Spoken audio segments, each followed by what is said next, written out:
Bonjour, bienvenue sur le plateau de l'ITEX TV, Africa IT Expo. Nous sommes ici à Rabat en direct du Sofitel, Jardin des Roses. Et nous recevons sur ce plateau, comme à l'accoutumée, avec des experts, des intervenants venus des quatre coins du continent. Et qui plus est, la thématique de cette édition, le numérique, moteur de croissance pour le continent africain. Donc bienvenue à l'ITEX, bienvenue au forum de l'ITEX Africa IT Expo. Et pour commencer, je vais recevoir à mes côtés Deloitte en la présence de monsieur Omar Lahbabi, associé en charge de la practice transformation digitale, Deloitte Conseil Maroc. À ses côtés, Yassine Regragui, manager expert des sujets de FinTech et de la Chine aussi. Donc justement, la Chine est à l'honneur et nous allons en parler. Alors pour commencer, si Omar Lahbabi, parlez-nous un peu des initiatives de Deloitte pour encourager l'innovation, le numérique au Maroc et la digitalisation bien sûr des entreprises au Maroc. Alors effectivement, on est dans un monde qui est en mouvement et aujourd'hui nous sommes un acteur incontournable autour de la transformation digitale. Ce que nous avons lancé et ce que nous essayons de faire en tout cas au Maroc, c'est de reproduire notre modèle et nos assets que nous avons déployés à l'international, que ce soit aux États-Unis ou en Europe, au niveau local marocain, mais au-delà du Maroc, c'est aussi au niveau de l'Afrique francophone et bien au-delà. Ce que nous essayons de faire aujourd'hui au Maroc, c'est que nous avons déployé. Effectivement, nous accompagnons nos clients de l'idéation, c'est-à-dire les premières idées de réflexion autour de leur stratégie numérique, qu'est-ce qu'on a envie de faire, quel business model on a envie de mettre en place.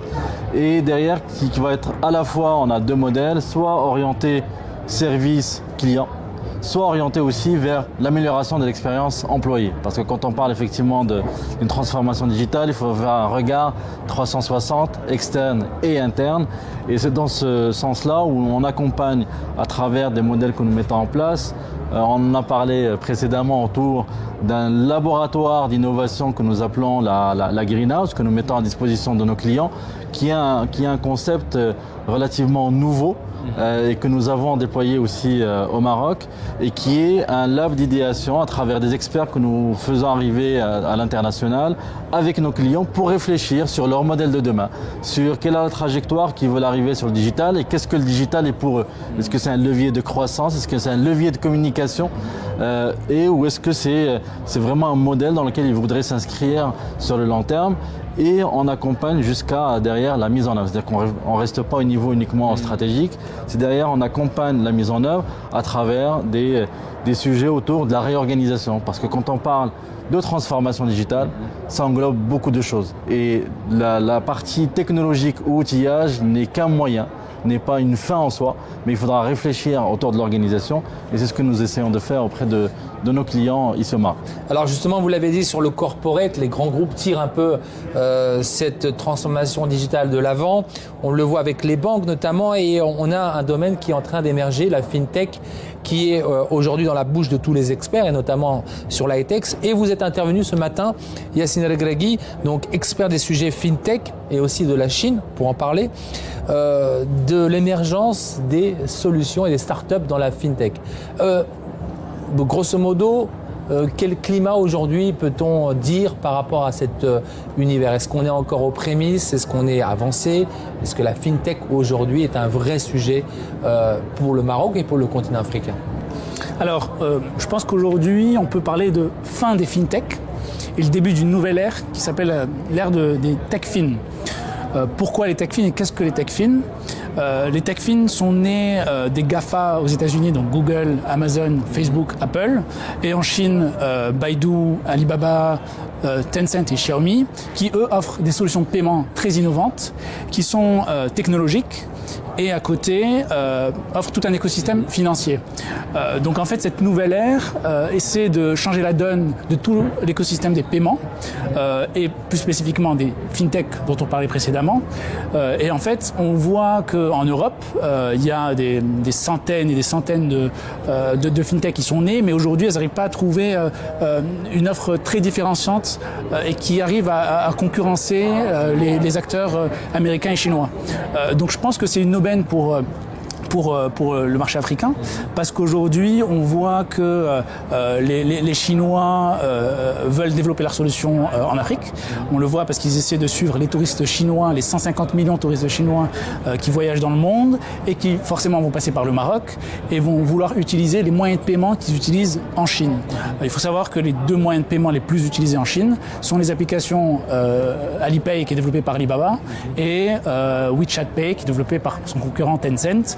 Ils utilisent ces applications tous les jours pour payer et ils aimeraient en voyageant continuer cette expérience et utiliser ces moyens de paiement. Donc en fait, c'est quelque chose qu'on va découvrir au Maroc parce qu'on va voir une nouvelle façon de payer de par les touristes chinois. Et finalement, on voit aussi une prise de conscience des banques et des acteurs du retail et des télécoms au Maroc de lancer eux-mêmes leurs solutions de paiement. Parce que c'est plus les banques qui le font. C'est des retailers, c'est des télécoms, on le voit avec Inouï, Monnaie, etc.